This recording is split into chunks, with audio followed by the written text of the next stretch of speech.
Buenos días, que el Señor te bendiga. Un privilegio para mí poder compartir un poco de la palabra y lo que dice el Señor para nosotros en estos tiempos que son tan difíciles. Y les cuento una historia.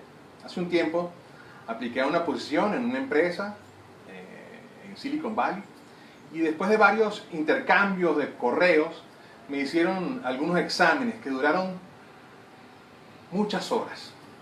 Yo estaba tranquilo y confiado por la experiencia que he podido tener durante los años.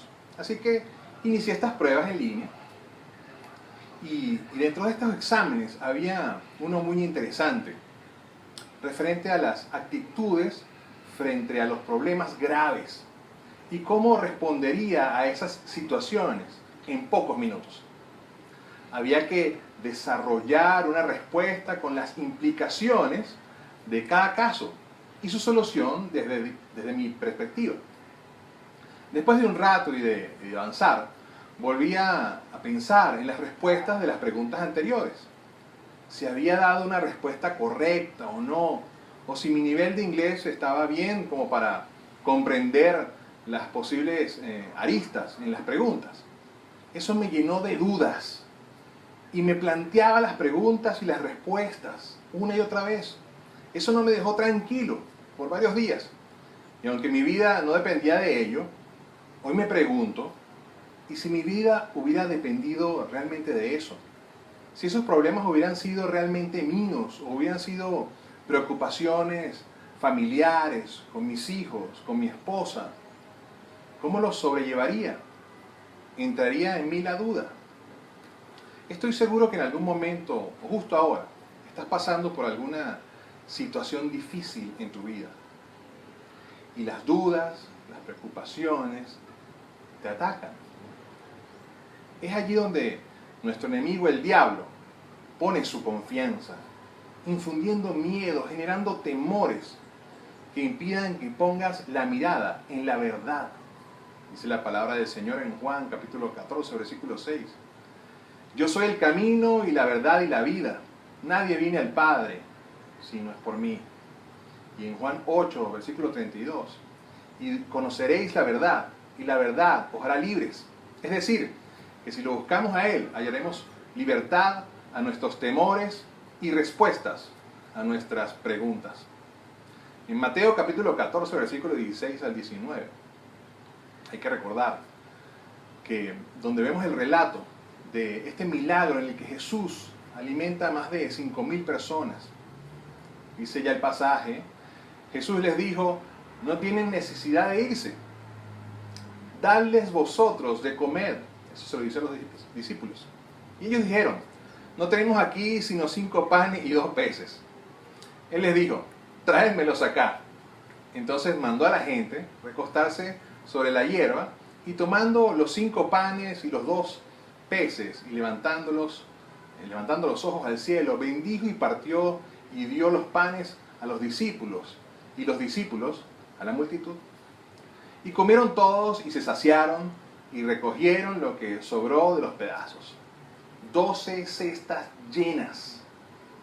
Y los que comieron fueron como 5.000 hombres, sin contar a las mujeres y a los niños. Esto es impresionante. Porque de seguro habían 5.000 hombres, como lo dice la palabra. Pero estamos hablando que pudieron ser más de 10.000, contando a sus mujeres, a sus niños. Más impresionante aún es que sobraron 12 cestas llenas de pan y de pescado, teniendo en cuenta que en una cesta seguro puedes guardar los 5 panes y los 2 peces del inicio. ¿Cómo es esto posible? Las cuentas del hombre nunca van a dar. Solo es por el amor y misericordia de Dios sobre el hombre que nos permite ver y recibir de sus maravillas. No solo una vez, sino a diario, de manera continua. Tomando esto en cuenta y recordando que el Señor Jesús hace milagros, dice la palabra en lo siguiente, en el capítulo 14, versículo 23. Despedida la multitud, subió al monte a orar aparte, y cuando llegó la noche, estaba allí solo. y ya la barca estaba en medio del mar, azotado por las olas, porque el viento le era contrario. Mas a la cuarta vigilia de la noche, Jesús vino a ellos andando sobre el mar. En el versículo 26. Y los discípulos, viéndole andar sobre el mar, se turbaron diciendo: ¡un fantasma! Y dieron voces de miedo. Pero enseguida Jesús les habló, diciendo: tened ánimo, yo soy, no temáis. Entonces le respondió Pedro y dijo: Señor, si eres tú, manda que yo vaya a ti sobre las aguas. Y él le dijo: ven. Y descendiendo Pedro de la barca, andaba sobre las aguas para ir a Jesús.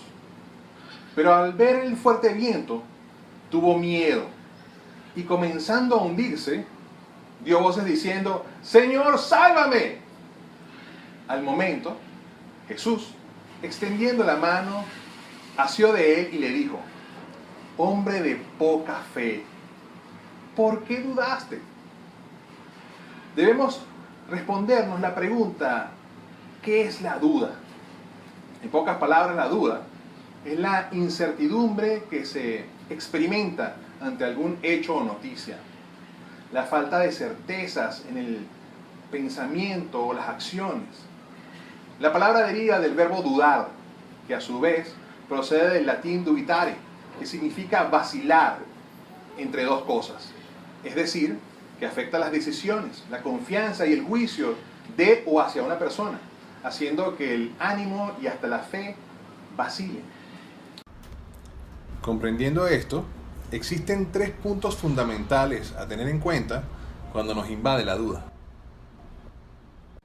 El primero, debemos recordar que Jesucristo es soberano sobre toda circunstancia. Él es el hacedor de milagros, el que provee en medio de cualquier situación. Aun cuando la situación sea desfavorable, Él cubre la necesidad de manera milagrosa. Fue contundente e impresionante cómo el Señor alimentó a tantos con tan poco, y que quedara muchas veces más de lo que inicialmente había para repartir. Dios Todopoderoso conoce tu necesidad. Él nunca te abandonará. Él siempre te cuidará y estará a tu lado. Si sientes dudas, recuerda y hasta escribe una lista de las múltiples veces en que Dios ha hecho un milagro o ha provisto de alguna necesidad o petición de tu corazón en algún momento de tu vida. Esos detalles en ocasiones los dejamos simplemente pasar, pero debemos mantenerlos presentes.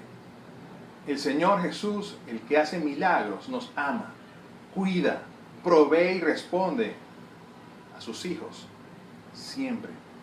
Número 2, debemos apartar un tiempo para estar a solas con nuestro Señor.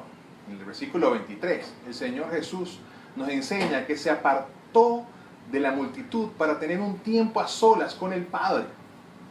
Aunque podamos tener un tiempo recargado de actividades, de mucho trabajo y responsabilidades, nuestra prioridad debe ser nuestro Dios.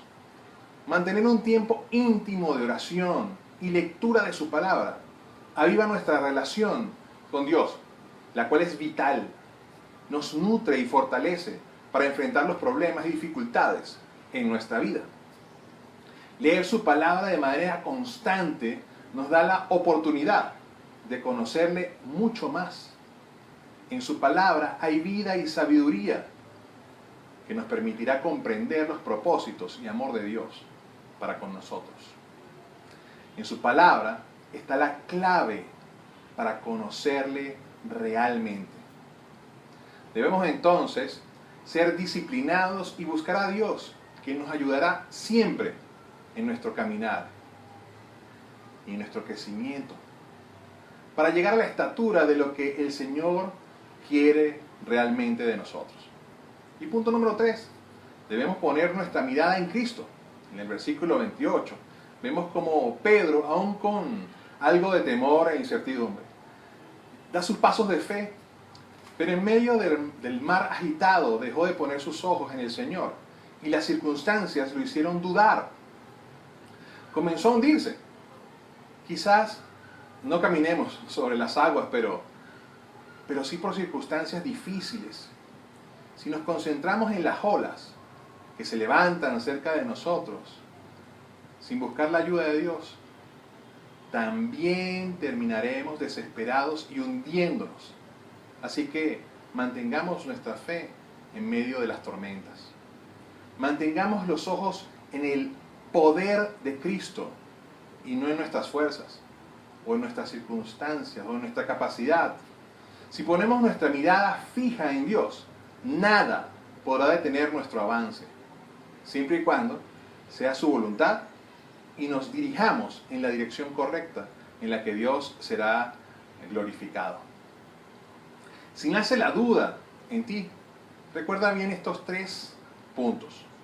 Jesucristo es Rey soberano sobre toda circunstancia.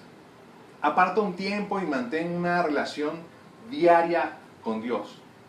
Pon tu mirada en Cristo, siempre, no en los problemas, no en el entorno, solo en Cristo. Mi oración es que el Todopoderoso cumpla su propósito en ti. Si estás pasando por alguna dificultad y la duda llega, confía en el Señor proveedor, en el de amor. Recuerda que sus múltiples maravillas. Mantén finalmente un tiempo de oración y de estudio de su palabra y que tu mirada siempre esté fija en Él. Ya verás el cambio, verás su mano sobre ti. Él te llenará, te sostendrá y te dará descanso. Que el Señor Todopoderoso te bendiga, te proteja, te provea y cuide siempre.